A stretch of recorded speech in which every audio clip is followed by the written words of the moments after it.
ఇప్పుడు ఇవాళ నుంచి కామెంట్లు పెడతారు ఏమన్నా అంటే కవిత అట్లా చేస్తున్నావు ఇట్లా చేసినావు అని ఏమైనా కామెంట్లు పెడతారు కానీ మీరు ఏం పెట్టినా పెట్టకపోయినా ఇదే వాస్తవం, ఇదే జరిగింది.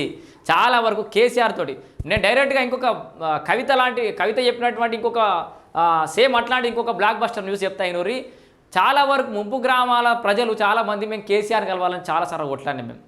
ఇప్పటి స్టిల్ కేసీఆర్ని కలవనీయకపోయానే, మాట్లాడితే మాకేమన్నా నష్టపరిహారాలు కరెక్ట్ వచ్చు కదా అని చెప్పేసి ఇప్పటికి కూడా మాలాంటి వ్యక్తులం. నేను తెల్లారైతే ఇప్పుడు కేసీఆర్ని హరీష్ రావుని తిడుతున్నా, కానీ అబ్బో హరీష్ రావుని కేసీఆర్ గారిని కలిస్తే ఇంకేమైనా బాగుంటుండేమో అని చెప్పేసి ఆ లోపల అదొకటి ఉండిపోయింది. హరీష్ రావు మల్లన్న సాగర్ కానీ, రంగనాయక సాగర్ కానీ, అన్నపూర్ణమ్మ రిజర్వాయర్ కానీ, కొండపోచమ్మ రిజర్వాయర్ కానీ అన్ని ప్రాజెక్టులకు సంబంధించి ఏ నిర్వాసితులను కూడా కేసీఆర్ని కలవనీయలే. పాప కేసీఆర్ కలుద్దామన్నా కూడా ఏం లేదు మా అంతా బాగానే ఉంది, నేను సెటిల్ చేస్తున్నా, లొల్లి చేస్తున్నారు, నేను అందరికీ హామీలు ఇస్తున్నా, నేను సెట్ చేస్తున్నా అని చెప్పేసి ఏం నరికిండు వాడ తెలియదు. కానీ కేసీఆర్ బాబు దృష్టికి కూడా ఈ సమస్యలు కొనియలే. ఇంత నలిగిపోయినాం, మొత్తం ఆ పోలీసులను పెట్టి తొక్కేసిండు మమ్మల్ని అందరినీ కూడా. చాలా వేదికల మీద నా వీడియోలు కావాలంటే మీరు ఫేస్బుక్లో కూడా రమేష్ బుజ్జి అని కొడితే, రమేష్ పోతరాజ్ అని కొడితే వస్తుంది.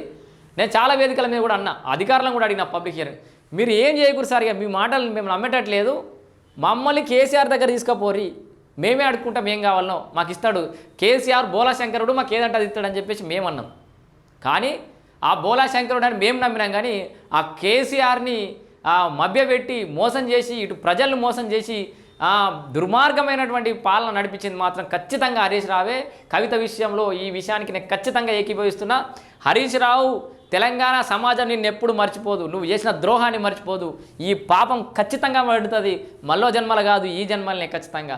నువ్వు ముఖ్యమంత్రి కావాలని ఏదైతే కలలు కన్నావో ముఖ్యమంత్రి కాదు, ఆఖరి మంత్రి పదవి ఊడిపోయింది, రానున్న రోజులలో ఎమ్మెల్యే పదవి కూడా ఊడిపోతుంది. నేను మొన్న మాట్లాడితే అరే నువ్వు ఎవరిని రాబాయి కొత్త బిచ్చగాని అని అంటారు.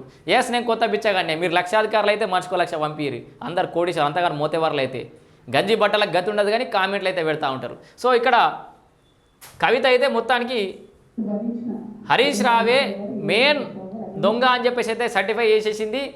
తెలంగాణ రాష్ట్రంలో ఒక సంచలన వార్త అని చెప్పుకోవచ్చు. ఇప్పటికైతే ఆ లేఖతోటి ఒక సంచలనం సృష్టిస్తే తర్వాత కేటీఆర్ను విమర్శిస్తూ సామాజిక తెలంగాణ సాధించలేకపోయామని ఆమె ఒక జెన్యూన్గా బీఆర్ఎస్ పరిపాలనలో ఏం జరిగింది, ఎవరెవరికి దూరమైనామని చెప్పేసి అయితే ఆమె చెప్తూ వచ్చింది.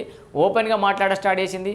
మా నాయన మీద గింత తరుగుతూ ఉంటే వీళ్ళు ఎవరు మాట్లాడతలేరు, కారకులు మాత్రం వీళ్ళే అని చెప్పేసి అయితే కవిత చెప్పిన సందర్భం చూస్తున్నాం. సో కాళేశ్వరం అవినీతిలో హరీష్ రావుదే మేజర్ పాత్ర అని చెప్పేసి అయితే కవితక్క సర్టిఫై చేసింది. కవితక్క చెప్పిన దయ్యాల లిస్టు కూడా చెప్పేసింది. హరీష్ రావు, సంతోష్ రావు